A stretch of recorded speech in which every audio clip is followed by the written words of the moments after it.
2. You know what to do.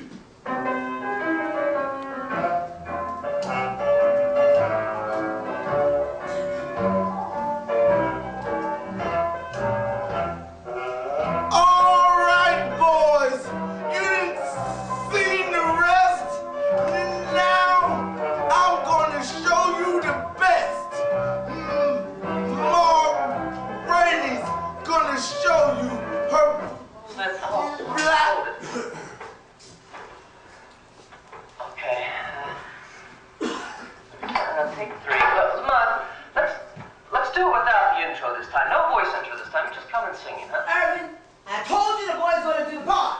And that's all there is to it. Now, he don't stutter all the time. Give him a chance. I've known Mark Southers for many, many years, probably over 20 years. But professionally, he and I started working together in 2003. We were working with Gennaro Solomon on a series of August Wilson vignettes for the Urban League National Conference, which was held here in Pittsburgh. And the vignettes were so successful, we decided we wanted to find a way to expand that program into a full-scale performance at the Byham Theater. At that time, he was at the Penn Theater, which is in Garfield, and doing great work. But I thought it would really be great to have them downtown. And the Pittsburgh Cultural Trust really is, I would say, the architect for the cultural district, and we're curating all the time, inviting arts organizations to join us here in the cultural district. And I found a way to get them their space over on Penn Avenue, and also to provide them with marketing support and other infrastructure that is necessary for arts organizations to move forward. Another thing that I really admire about Mark's work is that he's able to bring different members of the theater community together to work collaboratively. And in the past, that hasn't happened. You've had what's been thought of as black theater and then just theater. And those two worlds had not crossed. And Mark created the Black and White Festival, and that allowed African-American playwrights to work with white directors and vice versa. It's been extremely successful. It's given a voice to the first-time playwright, myself included. And I think that it's really built up a lot of momentum in the community. You have people that look for that event every year because they want to see new, fresh theater. They want to hear new voices. And that's what Mark is all about, giving different voices a platform. I was around when Mark Southers started the Pittsburgh Playwrights Theatre up there in Bloomfield or Garfield or wherever that little theater was. It's still a small theater, although it's downtown now, but it's a very significant theater. And that's partly because Mark met August Wilson right early on. Mark was a steel worker, but he was also a photographer, a man with an interest in the arts, and August Wilson inspired him.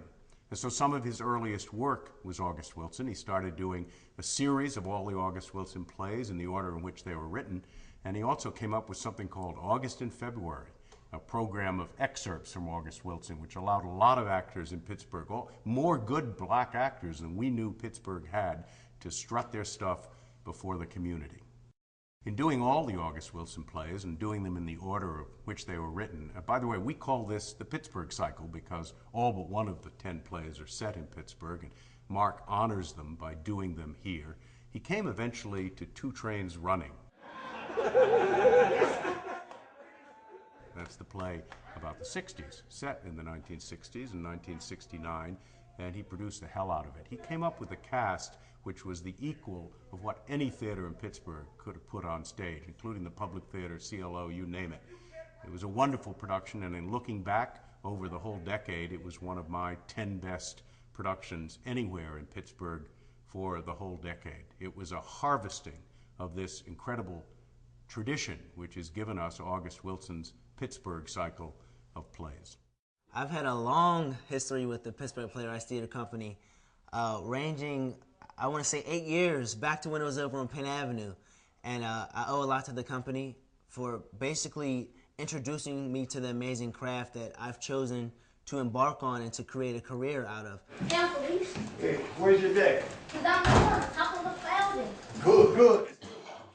I'll never forget when I was about 10, seeing my first play that I can remember, and it had an amazing impact on me. It was Bopping with the Ancestors.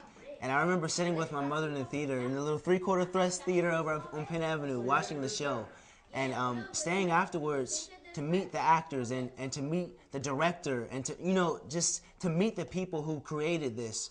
And after doing that, I guess the ball just started rolling. I auditioned for a show right after that called When the Water Turns Clear by Mark Southers.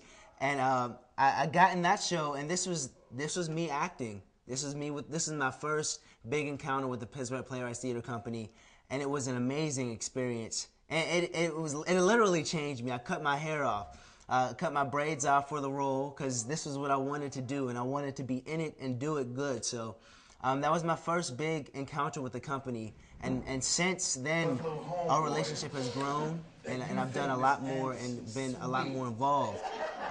So from there, from When the Water Turns Clear, moving on to the Black and White Festival. First, I started out performing, in a few roles, performing in it, and then Mark hit me with the amazing opportunity to direct when I was 12.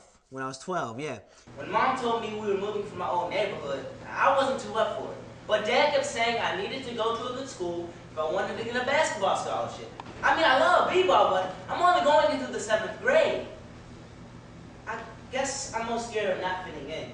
I've always been the tallest in my class. Sometimes kids laugh. But I'm glad I'm tall. All the great players are tall. LeBron is 6'8", Kobe is 6'6", and the Shaq is... Now, as we move along the timeline, we come to a major leap, and that was leaving the country and going to Poland to performing angry black man poetry with the theater. I'm currently rehearsing for a show at City Theater called When January Feels Like Summer, and I was just notified last night that I am one of 40 to make it to the final callbacks for the Juilliard School of Drama. So, but it all started 8 years ago at the theater when I first saw Bopping with the Ancestors. 1, 2, you know what to do.